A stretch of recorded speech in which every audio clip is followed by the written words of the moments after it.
अस्सलाम वालेकुम, very good evening, welcome to Sports Floor. HBL PSL के एक्साइटिंग मैचेस अभी जारी हैं। इट्स सो फनी कि जैसे अभी शुरू हुए मैचेस, वार्म अप मैचेस ही समझे अभी हुए हैं और इतने ज़बरदस्त हमें मैचेस और थ्रिलर्स देखने को मिल रहे हैं। Some amazing batting and some amazing bowling, and yes I am referring to this amazing batting by Fakhar Zaman. उस पर थोड़ी देर में बात करेंगे, बस जल्दी से बता दें कि आज PSL में कौन सा मैच खेला जाएगा पिंडी क्रिकेट स्टेडियम में। So it's Islamabad United versus Peshawar Zalmi. So Peshawar Zalmi अपना मैच हार चुके हैं and we want to know कि क्या होगा इस वाले मैच में। Again, can Peshawar Zalmi be open to make changes? We'll talk about that. क्या कुछ बैटिंग ऑर्डर इधर ऊपर नीचे, सब एनालिसिस इस पर हम लोग करेंगे। बट उससे पहले जल्दी से हम लोग आपको इंट्रोड्यूस भी कर लेते हैं अपने एनालिस्ट से जो हमारे साथ मौजूद है थ्रू आउट PSL। मेरे साथ स्टूडियो में मौजूद हैं test cricketer mister Sikandar Bakht. Hello, thank you for joining अस।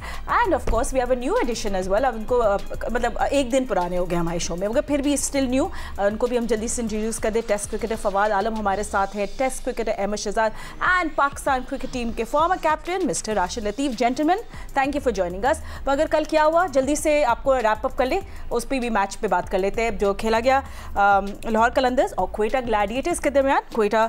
कलंदर्स ये मैच जीत गया by 79 runs and it was fiery, it was hot and it was a pleasure to watch. Fakhar ज़मान जिन्हें बनाए 67 of 39 from Lahore Qalandars, Sam Billings के 50 and good contributions by Abdullah Shafiq and Darren Mitchell 37, 290 runs का target मिला। और Quetta Gladiators की तरफ से अकील हुसैन ने 2, अबरार अहमद ने 2, now is a lead wicket taker हैं अभी फ़िलहाल तो। एंड उसके बाद चेस करते हुए Saud Shakeel 1, Finn Allen 0। It was just not Quetta Gladiators day. Kusal Mendis 28, एक ज़बरदस्त नॉक था बाय रायली रूसो जिन्हें 44 रन्स बनाए। So anyway, so this match इसी तरह ये एंड हो गया। एंड चलें राशिद भाई, आपसे हम लोग शुरू करते हैं। ऐसा लग रहा है कि मज़ा आया वैसे कि लाहौर कलंदर्स पास 200 मार्क किया। We got good contribution and Fakhar Zaman बड़े ज़बरदस्त लगे कल। जी, पहले क्वेटा ग्लैडिएटर की बात करता हूँ। 24 घंटे या 48 घंटे में एक 80 रन से जीत और दूसरी 79 रन से हार। मतलब कि बड़ा डाइजेस्ट नहीं होती बहुत सारी चीज़ें क्रिकेट में कि इतनी बड़ी जीत के बाद इतनी बड़ी हार हो गई है। और थोड़ी सी गलतियाँ हुई हैं कि अबरार इनका मेन बॉलर है और उसको 2 पावर प्ले में कर दिए, बॉल आपने करवा ली तो 2 तो आपने अपने न्यूट्रलाइज कर ही दिया, अपने बॉलर को खुद ही कर दिया। फ़खर का शायद मैंने कल बोला था कि पावर प्ले में बहुत ये मारते नहीं है, ये लेके चल रहे होते हैं।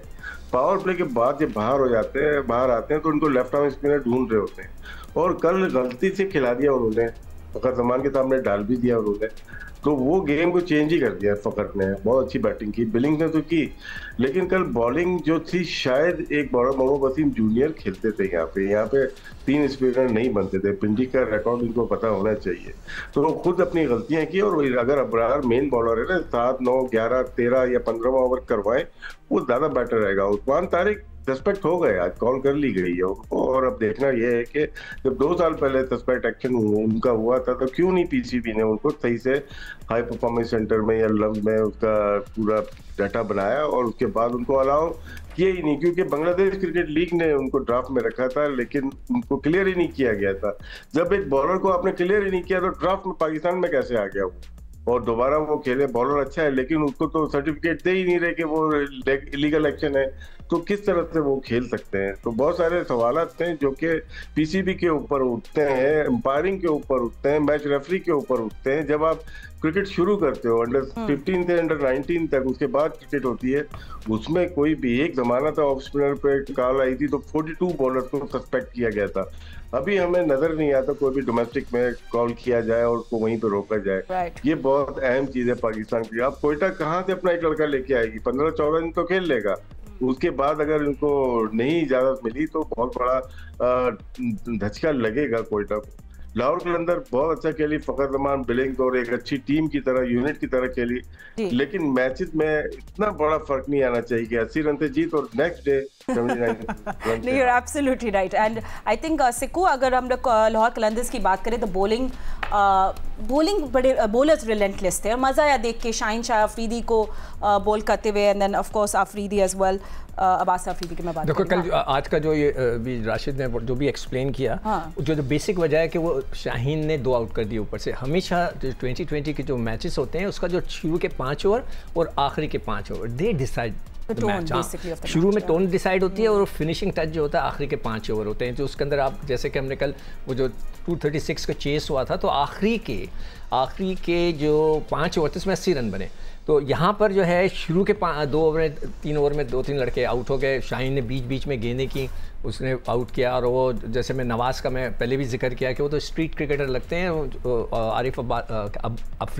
आसिफ अफरीदी ने उन्हें ऑफ स्टंप की गेंद को यहाँ से लपेटा है मिड विकेट के लिए, तो उनकी गेंद खड़ी हो गई, वो आउट हो गए। तो ये वजह थी कि जो जब भी शुरू के अंदर आपके तेज़ बॉलर नई गेंद से गेंद करेंगे, अच्छी गेंद करेंगे, तो आपको हमेशा अच्छा रिजल्ट मिलेगा। हालांकि रुसो बहुत अच्छा खेलने लगे थे सेट। और फिर मैं कहूँगा कि जी मुझे सिर्फ कोई आप हमारे 3 एक्सपर्ट और भी बैठे हैं, लॉजिक बता दें कि why Shoaib Malik is playing. क्या उनसे राशिद ये कह रहे थे जो सीनियर खिलाड़ी होता है वो खेलता है तो उससे कुछ सीखा जाता है। तो मैं सिर्फ ये पूछना चाह रहा हूँ जिस तरह की उन्होंने कल बैटिंग की उसमें कोई इनमें स्पार्क नजर नहीं आया, तो वो कौन उनसे क्या सीखेगा। हाँ, so Ahmed I think the question is, और फवाद आप दोनों से मैं पूछूंगी, तो पहले अहमद से शुरू कर लेते हैं। आई think the question is simple, why Shoaib Malik? I mean एक जगह जा रही है एक अच्छा बैटर या किसी एक अच्छे टैलेंट को आप आगे लेकर आ सकते हो। I think that's what the question is and all fans कह रहे हैं, ये हम लोग नहीं कह रहे। हाँ नहीं, वो सिक्कू भाई आप ही जवाब दें इसका, आप ही ने। तो यार मैं तो इतना कह के थक गया हूँ कि अब लोग शोएब मलिक मुझे ढूंढ रहा होगा अभी। नहीं, क्या आपको क्या लगता है? हम भी सुनना चाह रहे हैं ना, आपको क्या लगता है शोएब भाई का? क्या उनको नहीं रिटायर ले लेना चाहिए? आप वो देखिए, मुझे नहीं पता कि तुम लोगों को याद हो ना हो, आज से 10-15 साल पहले मेरे ख्याल से तुमने क्रिकेट नहीं शुरू की थी, एक खिलाड़ी था जो रिटायरमेंट के उसने पैसे लिए थे, वो रिटायर नहीं हो रहा था। क्रिकेट बोर्ड कहता भाईजान रिटायर हो जाए, तो उसने फिर पैसे लिए अच्छे खासे। तो मुझे लगता है ये भी इसी चक्कर में। Back to topic. Ahmed Shehzad ने सवाल किया तो देखिए शोएब भाई को अब वो मेरे ख्याल से क्रिस गेल का जो चीजें हैं, जो रिकॉर्ड्स हैं, वो मैच करना चाह रहे हैं। शायद इसी वजह से अभी तक अपने आप को ड्रैग कर रहे हैं। जहां तक फिटनेस की बात है, अपने आप को फिट तो उन्होंने रखा हुआ है, उनकी रूटीन जिम्स अच्छी हैं, लेकिन ये PSL के अंदर ये हाई परफॉर्मेंस की जगह है। यहाँ पे आपको परफॉर्मेंस करनी पड़ेगी। अगर आप परफॉर्मेंस नहीं करेंगे तो लोग आप पे बातें भी करेंगे, पे एट द सेम टाइम अब आप मेंटोर हैं। आप परफॉर्मेंस नहीं करेंगे और अपने बच्चे तो आपको पता है आजकल किस तरह के होते हैं, फिर आप उनको जाके बताएंगे तो वो आपसे क्या सीखेंगे? वो कहेंगे यार आप तो खुद भी आपसे परफॉर्मेंस नहीं हो रही। फिर जिस जगह पे उनको लेके आया गया और एज एन ऑफ स्पिनर फखर जमान के सामने विकेट लेने के लिए ही उनको लाया गया था, लेकिन वो ऐसा टाइम था कि अगर वो वहां तेज बॉलिंग भी करते तो फखर जमान ने उनके पीछे जाना ही जाना था और शायद उसमें ज्यादा चांस होते, लेकिन वो विकेट बाय करने गए, वहां पे उन्होंने छोड़ के बॉलिंग की, तो वहां पे फखर जमान ने उनको फिर से जो है ना पटाई उनकी लगाई है। पहला मैच भी वो खेले हैं, उनको 1 ओवर के अंदर 19 स्कोर हुआ है, और आज के मैच के अंदर भी जब पिछले मैच के अंदर हमने देखा कि वो दोबारा से आए तो पटाई लगी है, उनको चौके लग रहे हैं। हाँ जी, हाई स्कोरिंग वेन्यूज हैं, लेकिन आपका इतना एक्सपीरियंस जो है, इतनी चीजें वो कब काम आएंगी? क्वेटा ग्लैडिएटर्स को शोएब मलिक की परफॉर्मेंसेस की जरूरत है, with the ball with the bat. अगर वो नहीं करेंगे तो क्वेटा स्ट्रगल करेगा, जिस तरह कल किया क्वेटा ने। एंड आपको क्या लगता है फवाद, वैसे कुछ अगर हम मोटी मोटी बात करें about Quetta Gladiators, good start, paper में इतने अच्छे they have stars like Rilee Rossouw, ऐसी बॉलिंग अटैक के सामने बैटिंग करना उस टाइम बहुत मुश्किल था, and he did a very good job. मगर क्या आपको लगता है क्वेटा ग्लैडिएटर्स को अब नेक्स्ट मैच में क्या करना पड़ेगा? देखिए फातिमा, पहले भी यही हुआ था, जब वो पहला मैच खेले थे तो यही कहते क्वेटा बहुत जबरदस्त नजर आ रही है और ऐसा हो जाएगा वैसा हो जाएगा। हम ये कल ही बात कर रहे थे। मैंने ये कहा था कि पहला मैच है और डिपेंड जो था वो फिनैलन की एक इनिंग थी जो पहले मैच में हुई, फिर साउथ ने उसमें अच्छा खेला जिसकी वजह से स्टार्ट अच्छा मिला। और जो लास्ट वाला मैच था, जब आप 220 रन अगर आप चेस कर रहे हो, अगर ऊपर से जो शुरू के 3 खिलाड़ी हैं आपके, अगर वो उसमें परफॉर्म नहीं करेंगे तो आपको प्रॉब्लम होगी। राइली रूसो बस सिर्फ वही है एक जो नीचे प्लेयर है जो 200 की स्ट्राइक रेट से खेल सकता है। बाकी क्वेटा के पास कोई ऐसा प्लेयर नहीं है जो 200 की स्ट्राइक रेट से खेले और 200 रन चेस करवा दे, ठीक है ना। बाकी सब यही है 130-140 स्ट्राइक रेट वाले हैं। तो जहाँ तक शोएब भाई की बात है, कुशल मेंडिस हैं, सो इन सबों को टाइम चाहिए होता है थोड़ा, वो आके सेट होके फिर वो अपनी इनिंग बिल्ड करके फिर वो छक्के भी मारते हैं, चौके भी मारते हैं, मैच को निकालते हैं। लेकिन जब 220 आप चेस करने जा रहे होते हो उसमें आपको टाइम लेना जो है ना मुश्किल होता है कि आप टाइम नहीं कर सकते ज्यादा। अब देखिए जैसे 14 बॉलों पे 28 रन किए 200, ऐसे नहीं चाहिए, 20 बॉलों पे 25 बॉलों पे इस पे 50 चाहिए, फिर जाके टीम को फायदा होगा। ये तो 14 बॉलों पे 28 हो गया, मैच तो उधर ही रह गया, फिर भी 80 रन से मैच हार गए। सो ये कमियां तो हर टीम में हर मैच में नजर आएंगी। और जहां तक राशिद भाई ने एक ये बहुत अच्छी बात बोली कि पिंडी जैसी विकेट में आप ये 3-4 स्पिनर से नहीं खेल सकते। पिंडी की विकेट में आपको स्टिल फास्ट बॉलर से जाना पड़ेगा। अगर वो वाकई बिल्कुल उनको देखना चाहिए था फखर जमान की, जैसे हम टीवी पे इन्होंने कल बात की है कि वो पावर प्ले में नहीं करते। और अगर आप देखें कि उनके 18-19 बॉलों पे आई थिंक मेरे ख्याल से 28 रन थे या 27 रन थे। अगली जो 19 बॉलों पे उन्होंने तकरीबन कोई 40 रन किए हैं, 40 से 42 रन किए हैं if I am not wrong. So ये टीमें, हम ये बात कर रहे हैं, राशिद भाई ने ये बात की, तो जिनके खिलाफ मैच हो रहा तो उनको ये बातें नहीं पता। और उसके खिलाफ आपको पता है कि दायरे के बाद वो स्पिनर्स को तो वो लूटता है, वो तो कहता है बस अब ये ही है, तो आप उसके सामने स्पिनर्स ही लगा रहे हो और ऊपर से लेफ्ट आर्म स्पिनर लगा रहे हो जो उसके लिए बहुत इजी है। सो आई थिंक ये जो छोटी छोटी टैक्टिक्स हैं जो इनको ये कवर करनी चाहिए। और जब भी आप किसी टीम के खिलाफ खेलते हो उनके मेन बैट्समैन को जो है आप देखते हो तो उसके खिलाफ जो है ना आप अपनी जो है प्लान लेके आते हो, उसी प्लान के साथ आपको अंदर जाना चाहिए। और विकेट देख के भी, ग्राउंड देख के भी, वेन्यू देख के भी आपको टीम खिलानी चाहिए। आई थिंक मेरे ख्याल से वेन्यू देख के इन्होंने बॉलिंग नहीं खिलाई कोयटा ने। ठीक है, चले इस मैच को अब हम लोग रैप अप करते हैं and you know hoping for the best and seeing good more good matches. But अब नेक्स्ट अप है जी हमारे Peshawar Zalmi and Islamabad United. Islamabad United ने बहुत गुड शो पुट अप किया। You all know that Peshawar Zalmi you know want to come back, they want to do something right क्योंकि वो थोड़े below पा थे with the ball and the bat. तो अब क्या कर सकते हैं राशिद भाई पेशावर ज़ल्मी में आपको चेंज देख रहे हैं आज के प्लेइंग 11 में? ज़ल्मी लास्ट 2 ईयर से बहुत अच्छा परफॉर्म नहीं कर रही है, बल्कि ज़्यादा टाइम हो गया शायद बहुत अच्छा परफॉर्म नहीं कर रही है। थोड़ा बहुत इनके साथ हो जाए, कोई प्लेयर चले जाते हैं या प्लेयर अवेलेबल नहीं होते, लेकिन सबको ये ऑप्शन हासिल है। शायद इनके ड्राफ्ट में पिक बहुत अच्छी नहीं हो रही। बाबर आजम जिस नंबर पे खेल रहे हैं शायद अब गेम चेंज हो गई है। बहुत अच्छे प्लेयर हैं लेकिन साइम अयूब और हारिस के बीच में है वो, इनको बहुत तेज खेलना पड़ेगा साइम को या हारिस को। नो डाउट लास्ट ईयर अगर बाबर का देखते हैं 150 प्लस या 150 तक उनकी स्ट्राइक रेट थी जो बहुत अच्छी थी, लेकिन उसके बावजूद भी क्रंच मैच पे क्रैश कर गए थे ये लोग। तो इनको अपनी बॉलिंग पे भी देखना पड़ेगा। खुर्रम शहजाद अगर इनके पास अवेलेबल है, वो एक ऐसा बॉलर है जो कि इनके पास खेल सकता है। सुफियान मुकीम को यहाँ पे मेहनत करनी है, यहाँ पाकिस्तानी प्लेयर्स हैं। होता क्या है कि हम ये अपने ना फॉरेनर्स जो प्लेयर हैं, ओवरसीज प्लेयर आपको जान डालते हैं पावर प्ले के अंदर। इस्लामाबाद यूनाइटेड को देखें आप, कराची किंग्स भी टॉप 3 उनके बहुत तगड़े हैं जी। सैफर्ट हो गया और साथ में वार्नर है और विंस है। देखिए यहाँ पे इसी तरह लाहौर का कल देखिए मिडिल ऑर्डर में भी परफॉर्म किसने किया, सैम बिलिंग्स ने किया। और हैरी को जो मिचेल्स हैं यहाँ के लाहौर कलंदर के, उन्होंने भी थोड़ा बहुत परफॉर्म किया। इनके फॉरनर जो बाहर के जो प्लेयर हैं वो चीज उसको परफॉर्म करना पड़ेगा। अब कौन कौन से हैं, उनको किस नंबर पे खिलाएंगे? कैटमोर है वो 4 से 5 नंबर पे लेट हो रहे हैं क्योंकि बाबर भी जगह नहीं छोड़ते, वो तो आउट हो गए पहले मैच में। टाइम भी जगह नहीं छोड़ते। फिर हारिस है, अगर 10 ओवर निकल गए तो उनके पास मारी है, फिर वो सेटल नहीं हो पा रहे। तो राशिद भाई हारिस और साइम ओपन नहीं कर रहे हैं, बाबर नीचे आ जाए 1 डाउन। ये तो हमने जब सिलेक्शन हुई थी ना, नवाज की बात की थी हमने, हारिस की बात की। ये तो अपनी फ्रेंचाइज ओपन नहीं कर रहे, तो नवाज तो इस वजह से टीम में आ गए, पाकिस्तान से खेल के आ रहे हैं। नाफिज ज्यादा अच्छा परफॉर्मर था उनके लिए, कोयटा के लिए। नाफिज कैसे बाहर बैठ सकता है लास्ट 2 मैचेस में? तो फ्रेंचाइज की अपनी मर्जी है, इसलिए हम ज्यादा क्रिटिकल होते नहीं है। वो खुद ही नहीं जीतना चाह रहे, तो मैं और आप कितना भी बहस करें प्रिडिक्ट कर लें। यहाँ प्रिडिक्शन बनती नहीं है कहीं से भी। देखें वो तो तूल है कि सबको बराबर का एक कैप लगा हुआ है, इतने पैसों में प्लेयर्स लेने हैं आप।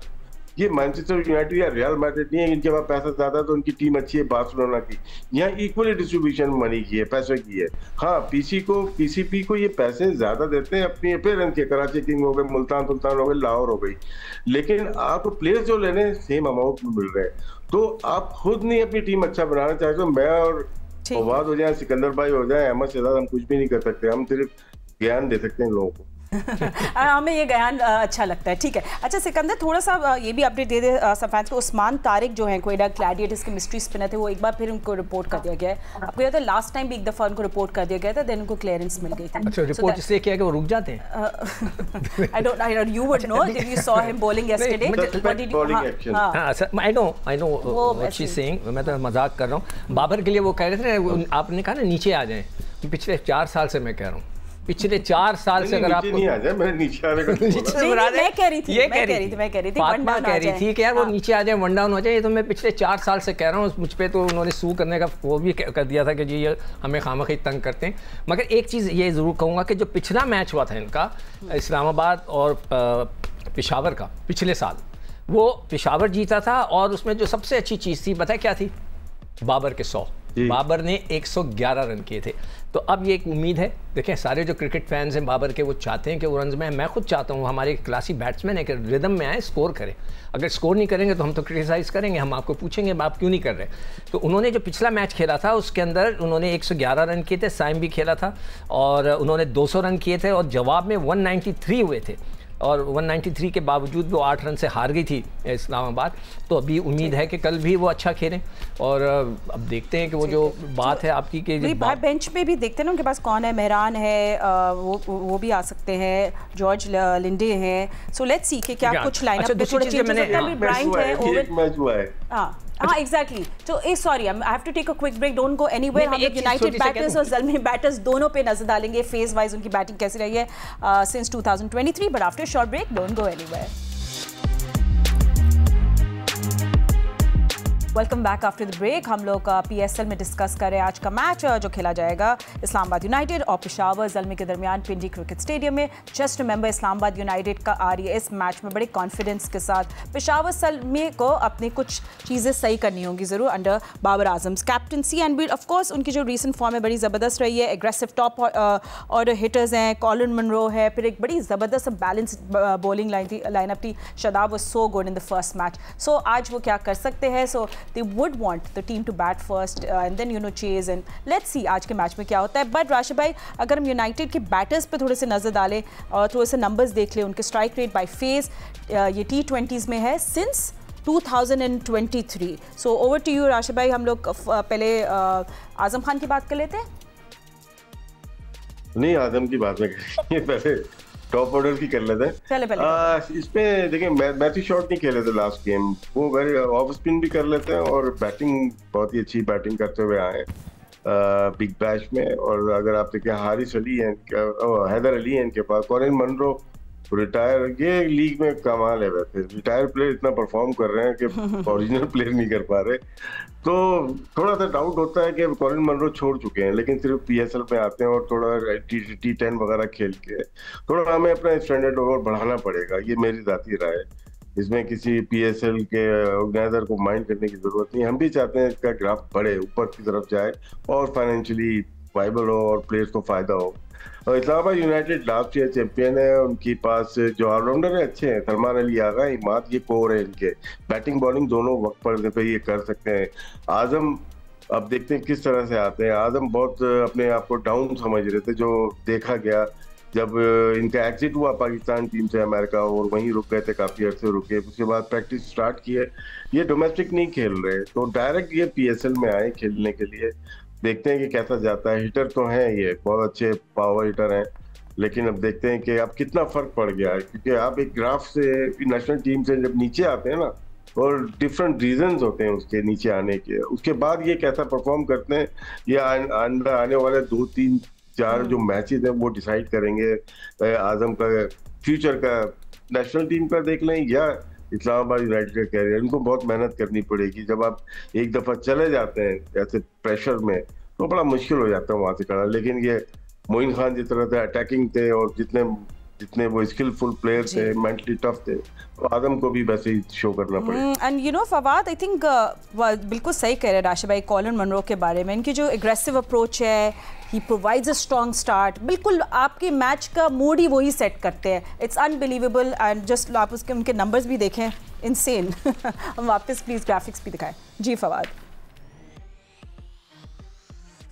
तो बिल्कुल सही कह रहे हैं। जहाँ तक कॉलिन मुनरो की बात की, राशिद भाई ने बिल्कुल सही बात की, लेकिन मेरे ख्याल से आई थिंक जब ये फ्रेंचाइजी जैसे आप लाहौर में ले लें, वो डेविड वीजे को नहीं छोड़ रहे, पता नहीं उससे क्या निकालना चाह रहे हैं। कॉलिन मुनरो तो बहुत बेहतर रहे उधर से उसके हिसाब से अगर देखा जाए, और ये आई थिंक रिलेशन भी बन जाते हैं फ्रेंचाइज के साथ, और इसी तरह मुनरो का भी रिलेशन बन चुका है आई थिंक इस्लामाबाद के साथ और लाहौर के साथ, ये वीजे का बन चुका है। तो आई थिंक उसकी वजह से भी जो है ये लोग टीम में लेते हैं, लेकिन बात यही होती है कि जब वो खेलते हैं तो वो परफॉर्म करते हैं, वो डिलीवर करते हैं। तो आई थिंक मैं कहीं ना कहीं, जैसे हम बात करते हैं कि फ्रेंचाइज जीतने के लिए खेलती है, तो आई थिंक वो यही सोचते हैं कि यार व्हाई नॉट कि हम किसी नए को खिलाएं, वो डिलीवर नहीं करे, ये कम से कम डिलीवर तो कर रहा है हमारे लिए। तो शायद वो इसलिए उसके साथ जाते हैं, कॉलिन मुनरो के साथ। बीच में इन्होंने जो है इसको कोच भी रखा था, फिर उसको मैच खिलाए बीच में, मतलब इसकी जो है डेजिग्नेशन भी चेंज करते रहे वो साथ साथ, और वो बड़ा टीम मैन है कॉलिन मुनरो। तो आई थिंक उन चीज़ों से भी बहुत फर्क पड़ता है, और इस्लामाबाद जैसी जो टीम है वो टीम मैन चाहती है। तो उनके बाद अगर आप सारे प्लेयर देखें, सारे के सारे टीम मैन हैं, और उनका एक कॉम्बो अच्छा बना हुआ है। जहाँ तक आजम की आपने बात की, लास्ट ईयर अगर आप देखें, लास्ट ईयर भी देखें, आजम ने इस्लामाबाद के लिए मैचेस जितवाए हैं नीचे से आके। और बिल्कुल सही बात है, जब आप दूर होते हो क्रिकेट से और आप बाहर होते हो, तो आपके लिए कमबैक करना मुश्किल होता है। ये उसके लिए भी एक इम्तिहान है, और पता चलता है कि आप फिर कितने अच्छे प्लेयर हो, और आप मुश्किल सिचुएशन में आप अपने आप को कैसे खड़ा रख सकते हो। और ये आजम के ऊपर है, और होपफुली वो अच्छा डिलीवर करे, क्योंकि आजम के फॉर्म में आने से इस्लामाबाद को बड़ा फर्क पड़ता है। क्योंकि उनकी अगर आप देखें पूरी बैटिंग लाइन देखें, तो उनका स्ट्राइक रेट जो है ना, वो सिर्फ सलमान अली आगा का थोड़ा सा कम होगा ओवरऑल, बाकी सबका 150, सब एक ही फ्लो में खेलते हैं। सलमान अली आगा हैं जो इनिंग को थोड़ा बिल्ड कर सकते हैं, बाकी सब तो तू गया मैं आया, और ऐसा हुआ है इस्लामाबाद के साथ। यहाँ तो वो 250 चेस कर लेता है, यहाँ वो 150 के अंदर आउट हो जाता है। ये हमने कितने मैचों में देखा है। तो I think ji Fawad continue करें। फवाद से एक सवाल करूं? जी फवाद से कर ले, फिर मैं। फवाद ये बताओ, तुम क्रिकेट से तुम्हें भी तो दूर कर दिया गया था, तुमने क्या किया? बैटिंग की नहीं, क्रिकेट खेली ना जाकर।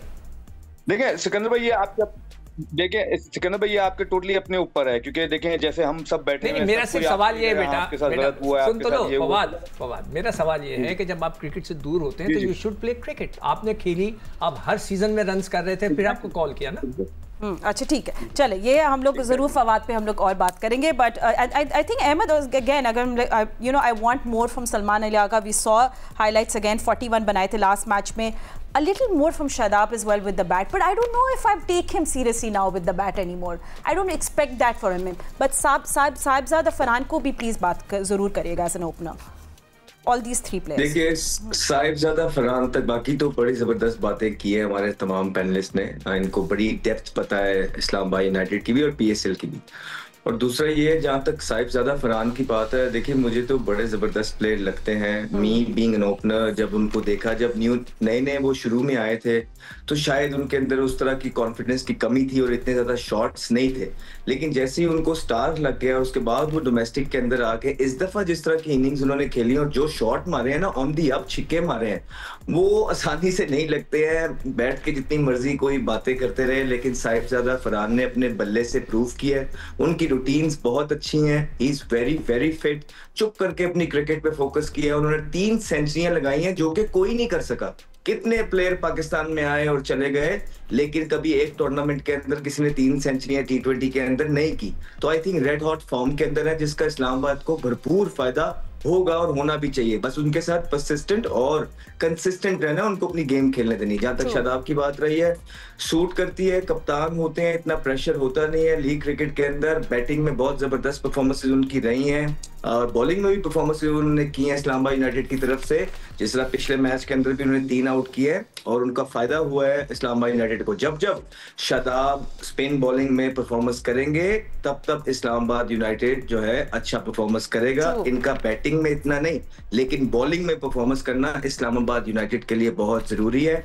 होपफुली वो बॉलिंग में आउट करते रहे, इनसे इनका कॉन्फिडेंस भी बढ़ेगा और अच्छी कप्तानी भी करेंगे। एंड यू नो सिकंदर, हमने देखा है प्रीवियसली भी, जस्ट कैप्टन, बड़ी जबरदस्त कप्तानी थी शादाब की। उनका एक कहते हैं ना कि चाल चलन ही डिफरेंट था। So nice to see him full of energy, और वो उसी वक्त होता है when you taking wickets and chipping in with the runs. But I would want him to bat a little more. He is an allrounder. देखो शादाब का जो सबसे मुझे जो उसमें फुर्ती थी, बड़ी ग्राउंड के अंदर। उसकी उनकी That's what we fielding, liked about him. Outstanding fielding, leader That's true. वो हर जगह कैच पकड़ते हुए, इंडिया के खिलाफ जो मैच हम जीते थे वो मुझे आज तक याद है, उसने जो ज़बरदस्त कैचेस पकड़े, ही वॉज वेरी एक्टिव। मगर सडनली उनकी बॉलिंग पे असर आया, वो अपने आप को ऑलराउंडर कंसिडर करने लगे, ऊपर जाके बैटिंग करने लगे। हमने कई जगह देखा कि जो बैट्समैन है, इफ्तिखार जैसे बैट्समैन या दूसरे आसिफ अली था, खुशदिल था, इनसे ऊपर जाने लगे वो, और उनको ये चीज़ उनको नहीं करनी चाहिए थी। वो अपनी जगह पे रहते कि छोटी इनिंग खेलें, तेज़ खेलें, वो ज़्यादा बेहतर रहती है, ना कि आप ऊपर चले जाएं और फिर आप ना कर सकें तो फिर हम जैसे लोग बैठ के फिर आपको बोलेंगे ना कि जी आपने ऊपर जाके क्या किया। उन्हें कॉन्सेंट्रेट करना चाहिए अपनी बॉलिंग के ऊपर। उनकी bowling is very very very important. हमें स्पिनर्स की ज़रूरत है पाकिस्तान को। अगर आपकी रिदम आ जाता है, फॉर्म आ जाता है, यू मतलब आप हमेशा खेलते हो, तो वो बहुत इंपॉर्टेंट होगा पाकिस्तान के लिए। सही है। एंड जबरदस्त बात की है सिक्कू भाई, बहुत अच्छी बात की। एक्सीलेंट, आई लाइक हमारे एनालिस्ट एक ही दूसरे को अप्रिशिएट करते रहते हैं। लवली, हम लोग सब हम सब एक दूसरे के फैन हैं, देखा हमें किसी और की ज़रूरत नहीं है। बट राशिद भाई चले, ज़ल्मे के फ़ैन कौन है, let's talk about that. Zalmi batters पे हम लोग बात कर लेते हैं, थोड़ी टैक्टिकल आउटलुक उन पे डाल लेते हैं। तो चले लेट्स सी कि किस तरह उनके बैटर्स जो हैं, यू नो, अगर हम लोग थोड़ा सा स्ट्राइक रेट देख लें, अब्दुल समद का देख लें, फ्रॉम 7 overs to 16, 117.86, और Babar Azam again you have that in front of you. But एक चीज़ होती है राशिद भाई उनकी कि इतना इनके पास एक्सपीरियंस भी है, इनएक्सपीरियंस भी है। अगर एक दफ़ा ये इनके आउट होना शुरू हो जाते, समहाउ ये पुट टुगेदर नहीं कर सकते, ओवरकम नहीं कर पाते अर्ली विकेट लॉस को। सो वो कौन एक्स्ट्रा टारगेट, हाँ डिपेंड करता है, पहली बैटिंग है, टारगेट सेट कर रहे हैं या टारगेट चेज कर रहे हैं, तो बहुत फर्क पड़ता है। अभी हमने जो देखा, ज़ल्मी को टारगेट करते हुए हार गई। अभी कल हमने लाहौर को देखा, कोयटा को देखा हारते हुए। हालांकि बहुत ज़्यादा ड्यू फैक्टर शायद इस मौसम में शायद ना मिले, उसमें डिफरेंट रिजल्ट आ सकते हैं इस दफ़ा PSL में, क्योंकि पहले हम फरवरी मार्च में खेला करते हैं, हम अप्रैल में आ चुके हैं, गर्मी और ज़्यादा एक हफ्ते के बाद और ज़्यादा होगी, तो पिच का बिहेवियर भी चेंज है। लेकिन इनके जो ओपनिंग पार्टनरशिप है ना, लास्ट 2 years से बेस्ट रहे हैं। ये इनके स्टैट्स निकाल के देख लें, स्ट्राइक रेट के लिहाज से भी अगर हम देखें, साइम अय्यूब एंड बाबर आजम दोनों ने परफॉर्म किया। लेकिन हम साथ ग्राफिक्स भी दिखा रहे हैं, प्लीज हमें। इनके मिडिल ऑर्डर उस वक्त परफॉर्म नहीं कर रहे। जब ये 12 ओवर के बाद चले जाते हैं, उसके बाद नेक्स्ट 8 ओवर में TKC ने कितना परफॉर्म किया, कैडमोर ने यानी कि कितना परफॉर्म किया। अभी समद को लिया है, मिडिल के बैट्समैन ना इनके पास वैसे नहीं है। अभी नजीबुल्ला दादरान को लिया हुआ है, उसको कब खिलाएंगे, तो वहां पे ये तो टॉप 3 हो गए। लेकिन नीचे से कैडमोर अगर करते हैं, उसके बाद 5, 6, 7 नंबर तक कौन कौन से प्लेयर्स उनको लेके जा सकते हैं वहां तक जहाँ पे 220 चेज करने हो या टारगेट सेट करना हो। ये तो ठीक है, 10 ओवर का मैं मान लेता हूँ दोनों को, साइम अय्यूब हो गया, हारिस हो गया और बाबर आजम। उसके बाद क्या सिर्फ इनिंग को खेलना है? जब ये छोड़ के जा रहे हैं तो क्या वो कंटिन्यूएशन बैटिंग में नजर आ रही है, ये देखना पड़ेगा। लास्ट ईयर सेम प्रॉब्लम हुई, जो कि शायद लगता है ये दोनों ने परफॉर्म किया तो नीचे के बैट्समैन में शायद इतना टाइम ना हो। जब मैं एक चीज़ बोलना चाहूँगा, देखो जो ये फिर से अगर आप दिखाएं, ये जो अरे पहले बोल दिया कर रहे थे, बोलने के बाद बोलने में मजा नहीं आता। नहीं तो आपसे जो सीखते हैं हम, आप जो बोलते हैं उसी का देखा, हम एक दूसरे के फैन हैं। जी, कौन सा वाला आपने, कौन सा वाला? मैं ये कह रहा था बाबर को देखिए आप, बाबर की जो बैटिंग दिखा रहे हैं, प्लीज हमें वापस देखिए, ही is an opener, right. 16 over तक अगर उनकी 131 की स्ट्राइक है, विच इज नॉट गुड। एक एज एन ओपनर आप 10 ओवर तक तो ठीक है 131 की स्ट्राइक लेके करें, मगर जब 10 ओवर आप खड़े हो गए पिच के ऊपर, तो then your strike should be 170 180 के करीब जानी चाहिए। कि वो जो बात कर रहे हैं, आपने खेला ओपन करे 10 ओवर तक सी के 131 की आपकी स्ट्राइक है, 10 के ओवर के बाद आप खेलते जाएं। Typical Babar inning. हाँ ना, मगर नहीं है ना, वही तो गलत है। इसीलिए तो उनको जो है टीम के लिए समझते हैं कि T20 के लिए वो। देखो भाई इसमें ये डिफेंड नहीं कर रहा, लेकिन एक प्लेयर आपके पास ऐसा होना चाहिए जो कि इस तरह से खेल पहले इनिंग लेके चले। पाकिस्तान टीम की तरह एंकर करें, हाँ। सारी टीम अगर एक ही तरह खेलेगी बहुत नुकसान होता है, बस ये है। अच्छा नहीं, मगर ऊपर से हमारे साथ ये प्रॉब्लम हो रही है ना कि रिजवान और दोनों खड़े रहते हैं, तो फिर वो इसी स्टाइल से चलते हैं। जब नेक्स्ट टाइम रिजवान का आएगा तो फिर हम देखेंगे। ठीक है। अच्छा फवाद, आप कुछ चेंजेस देख रहे हैं आज? मतलब अब्दुल समद इंस्टेड ऑफ हुसैन तलत, मेहरान मुमताज़, मैं पूरा देख रही थी उनके बेंच में कौन कौन है, तो जस्ट एक ही मैच हुआ है, बट फिर भी do you see any changes? पहली बात तो ये अब्दुल समद है कौन, मुझे तो ये नहीं पता। एक मैच जैसे पेशावर ज़ल्मी का हुआ है, पहले तो हमें ये नहीं पता कि हम 2 मैचों की वजह से हम किसी को पाकिस्तान भी खिला देते हैं और देन फिर हम उसकी बात भी करते हैं। आई डोंट नो, अगर आपने खेलते हुए देखा है, इनमें जितने भी प्लेयर हम सब बैठे हुए हैं, अगर उसको खेलते हुए देखा है और हम उसके लिए बात कर रहे हैं तो आई डोंट थिंक सो। मुझे समझ नहीं आती कि हम उसके लिए बात क्यों कर रहे हैं, क्योंकि अभी तो उसने कुछ खेला ही नहीं है, अभी तो उसका पता ही नहीं है कुछ कि वो करता क्या है। आपके 1:40 पे आपने 2 मिड विकेट छक्के मारने पे आपने उसको प्लेयर बना दिया, ये बहुत मुश्किल है। हम जो है कंपैरिजन कर रहे हैं बाबर आजम की, या हम बात करते हैं सैम अयूब की, या हम बात करते हैं जो कैडमोर की बात कर रहे हैं, उसके बीच में अब्दुल समद का हम डिस्कस करें, आई डोंट थिंक सो। मुझे तो नहीं लगता कि, क्योंकि मैं उसको जानता भी नहीं हूँ फिलहाल, फवाद, ना मैंने उसको खेलते हुए देखा है। फवाद सॉरी मैं इंटरप्ट कर रहा हूँ, आपको स्ट्राइक फोर्स का पता है? स्ट्राइक फोर्स का पता है? नहीं सर, बोले। स्ट्राइक फोर्स का पता है? पाकिस्तान ने एक स्ट्राइक फोर्स बनाई हुई है। नहीं पूछने बता रहा हूँ उसको। पाकिस्तान में सर पाकिस्तान में बहुत सारी चीजें बनी हुई है, मुझे क्या क्या पता कौन क्या चीजें। ये पाकिस्तान क्रिकेट बोर्ड ने एक स्ट्राइक फोर्स बनाई है जिनको सिर्फ छक्के मारने की प्रैक्टिस कराई जाती है, वो उस चीज का हिस्सा है, प्रोडक्ट है, जो एक नया वर्ड है ना, प्रोडक्ट है। उन्होंने कुछ नहीं किया, मगर आपको पता है सिकंदर भाई प्रोडक्ट हैं जिनको छक्के मारने के लिए बुलाया, तो उनसे जरा आप एक दफा बात कर लें। ठीक है, some other day gentleman, some other day. Okay okay, हाँ ठीक है, मुझे हाँ ठीक है। अहमद, लास्ट चले आपसे बात कर लेते हैं आज के मैच के बारे में, and I think we'll keep it simple. But Peshawar Zalmi की बॉलिंग में do you see that X factor? I mean you have Sufiyan Muqeem, आप देख रहे हो उधर Abrar is lead wicket taker है, it lacks that extra oomph, मतलब वो एक्स फैक्टर नहीं है उनकी बॉलिंग में। व्हाट डू यू से?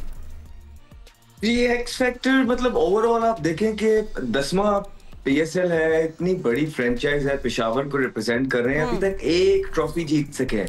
और अगर आप इनकी मैनेजमेंट में लोग देखेंगे, जिस तरह हाजी अकरम साहब हैं, वो पिछले मेरे ख्याल से 8-9 साल हो गए उनके साथ हैं। फिर देखें आप हमारे पाकिस्तान क्रिकेट के जिनको ग्रेट कहा जाता है, लेजेंड जमामुल हक भी मुंसलिक हैं, अब तो शायद और भी लोग आ गए हैं उनके साथ। तो कुछ उस तरह के रिजल्ट प्रोड्यूस कर नहीं रहे हैं हाजी साहब वगैरह, ये सारे लेजेंड बैठ के वही बैटिंग के अंदर गलतियां देखने को मिल रही हैं, वही जो बैठ के वो टीवी में बैठ के क्रिटिसाइज करते थे, जिन चीजों पे जो गलतियां पकड़ते थे, वही गलतियां तो उनके प्लेयर अभी भी कर रहे हैं। तो हम उम्मीद कर रहे हैं अभी एक मैच हुआ है कि जो उनके लेजेंड्स बैठे हुए ड्रेसिंग रूम में उनके बल्लेबाजों से बात करें और परफॉर्मेंस निकालें। और दूसरा, आई थिंक इट्स टाइम के थोड़े से क्वेश्चंस हाजी साहब से भी होने चाहिए, अकरम भाई से भी होने चाहिए। बड़ा जबरदस्त उन्होंने 8-9 साल का अपना सफर इनका ऑलरेडी गुजारा हुआ है पेशावर ज़ल्मी के साथ। नाउ इट्स टाइम के थोड़ी सी अकाउंटेबिलिटी अब थोड़ा सा ऊपर भी आना चाहिए, क्योंकि शील्ड बनाने से कुछ नहीं होगा, क्योंकि मेन शॉट्स आप लेते आए हैं, बड़े अरसे से आपने लिए हुए, अब आगे आप भी अगर लोग रख रहे हैं तो आप पीछे हो जाते हैं। जिस तरह पीसीबी करता है, वो मेंटोर रख लेता है, खुद पीछे हो जाता है।